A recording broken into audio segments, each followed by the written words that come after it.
We have a massive update regarding Pascal Siakam, as a report has come out from Shams The Athletic that really dives deep into the entire situation, including an offer the Toronto Raptors have received for their star power forward, where the current conversations are at in regards to an extension for Pascal Siakam, as he could be an unrestricted free agent coming next offseason, and just the general direction of the Toronto Raptors with this whole Siakam situation up in the air. So lots of stuff to break down, but before we dive into that, we have a very exciting announcement, as this video is brought to you by Rentals.ca.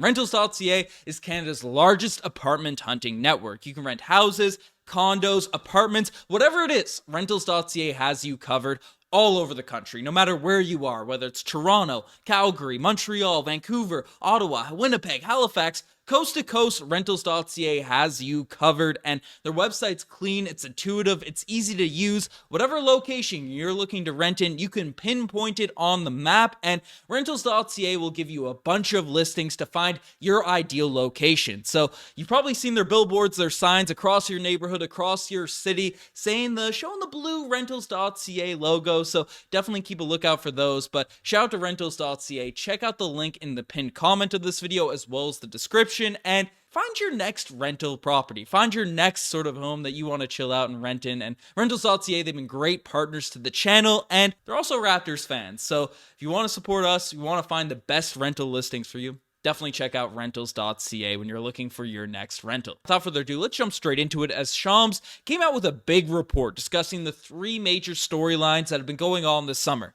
The Pascal Siakam free agent or extension, potential trades going on, Damian Lillard, as well as the James Harden spots. And a lot of the article discussed what's really going on in Toronto regarding Pascal. And we've heard smoke all offseason about potential teams that could get involved and, packages and all this type of stuff. But none of it has really come from Shams or Woj. And those are obviously the two guys that are the lead insiders that really have their finger on the pulse of what's going on around the NBA. Well, Shams basically released what he's been hearing regarding this whole situation. And basically, I won't read the whole article verbatim. You can check it all out at theathletic.com. But basically, the Raptors are eligible to sign Pascal Siakam to a maximum extension of 4 years and at least $192 million.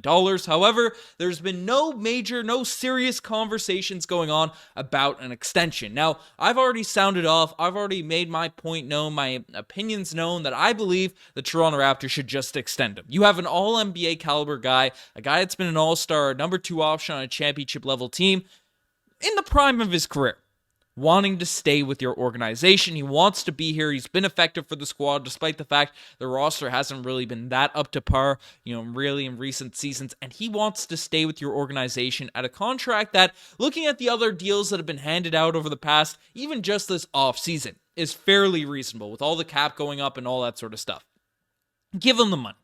Give him the money. But Masai Ujiri, Bobby Webster, the front office just haven't been able to make serious conversations in regard to giving him that max contract, which personally, myself, I think it's a little bit silly. And the other part about it is Siakam really wants to be here. He wants to stay with the Toronto Raptors. The article goes on to say that there's in the two-way sort of stalemate that's going on right now, Siakam has never requested to be traded or anything along those lines. In fact, he's kind of nerfed his trade values. He's saying he only wants to play in Toronto. He's not going to sign an extension with another team if he's traded elsewhere. So that's hurting his trade value, which makes sense. If he wants to stay, that's what Pascal Siakam should do, but I still don't get why this is the approach of the front office if he wants to stay, to not give him his money. I mean, a player the level of Pascal Siakam, he's not going to be like a Tobias Harris, where you give him big money and then he's just going to fall off. You're not going to be able to trade him. Pascal is an all-NBA level guy, and the reason he doesn't have a lot of value right now is because there's the unpredictability about whether or not he'd be staying with an organization long term. He's not the level of a Kawhi by any means, one of these dudes where it's a 1-year rental and you're really elevating the chances of winning a championship immediately. He's a tier below prime Kawhi Leonard, but he's still an all-NBA guy, a top star in the NBA. So, give him the money. Give him the money. That's just my take. We'll continue the updates of what's going on in this article from Shams. Basically, he went on to say that several teams have shown interest in Pascal Siakam over the last 3 months, and the market has been tempered, as I just mentioned, because Pascal Siakam will not sign an extension with any team that ends up acquiring him. He won't give those guarantees. However, the Atlanta Hawks have been the strongest suitor for Pascal Siakam, as talks between them and Toronto are fluid and ongoing, as recently as Vegas Summer League in July and all that sort of stuff. So, were fluid and ongoing. all that sort of stuff. So as we've heard, the talks have kind of died out, all this sort of stuff, but the Atlanta Hawks were seriously interested. It wasn't just smoke coming from random reporters. The Hawks had serious interest, and then here's the juicy part. Here's the big part that got revealed. It's basically the Atlanta Hawks have offered a package centered around DeAndre Hunter, AJ Griffin, and draft compensation to the Toronto Raptors for Pascal Siakam. But the Raptors are believed to have upped their price on any possible deal at each turn. So basically, the Atlanta Hawks, as was sort of speculated, the deal that was really offered was on the table, surrounded DeAndre Hunter, so it makes sense why all those Instagram posts and all that were deleted off his page, why he was frustrated there. AJ Griffin, who obviously was a former Raptors assistant, Adrian Griffin, his child, and a few picks, some draft compensation. The Atlanta Hawks aren't that loaded with draft picks. They have a couple of picks that's eligible to be traded in the next few seasons, right? There's a lot of protections, and they gave away a bunch in order to acquire DeJounte Murray, so you're not getting that many potential picks. It's not like a Kevin Durant deal where you're getting 4 picks and 5 pick swaps or something along those lines. It's probably just going to be a couple picks, but we don't have specific details as to what the draft compensation would be. But basically, trading away an All-NBA guy for 2 players who are good, right? Like, I'm not going to trash and roast DeAndre Hunter, who's a guy that averaged 15 points per game, is a solid 3-point shooter, a solid defender, just a really serviceable guy when healthy. Is a starter in the NBA, your mid-average level starter in the NBA. DeAndre Hunter is good.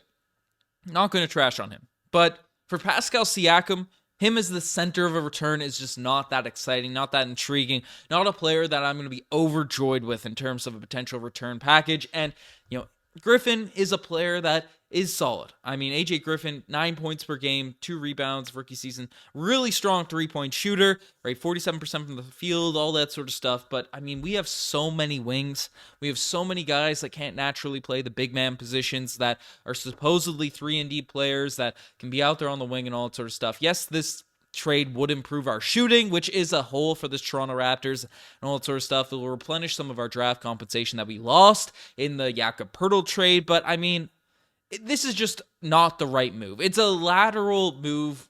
Well, it's a downward move in terms of talent, future with all the other things factored in. At most, it's lateral. Like, at its best, in the best possible scenario of all this stuff going down, it's a lateral move for the Toronto Raptors. So I don't really see it. And again, you can make the argument that, hey, OG Anunoby's a free agent come next offseason. And Shams basically dives into this in the rest of this report, saying that for now, talks are at a common pause. The Hawks are fully prepared to go into the 24 season with their current roster. And Siakam is a Raptor. And even without an extension, he could very well remain one through the trade deadline. So that's the approach. And then Shams went on to say that Siakam, Gary Trent Jr., who's also extension eligible, will become unrestricted free agents next summer if they do not sign deals before them. And the Raptors could offer OG Anunoby an extension in October, but it is capped out at around $117 million over 4 seasons. And a number that would likely be easily surpassed in free agency. He can also become an unrestricted free agent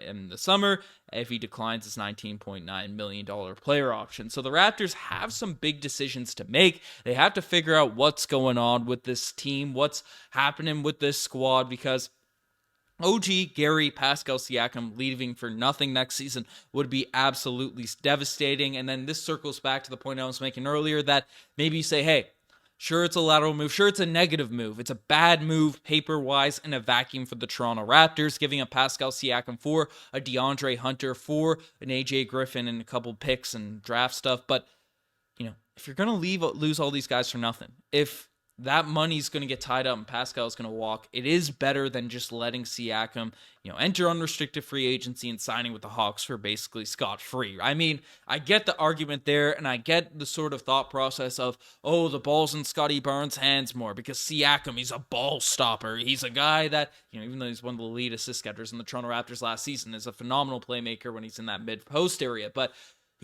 Scotty Barnes has the ball in his hands. OG Anunoby's going to improve his ball handling. It's what he wants. It's what he needs going into next season. And I'm not going to come out here and call people stupid for making those takes and all that sort of stuff, but you're looking at unproven guys for a Pascal Siakam that's in the prime of his career, that, surrounded by the right talent, has proven he's a playoff performer, an NBA Finals winner, and a game winner, or relatively game icer, in that Game 6 against the Golden State Warriors.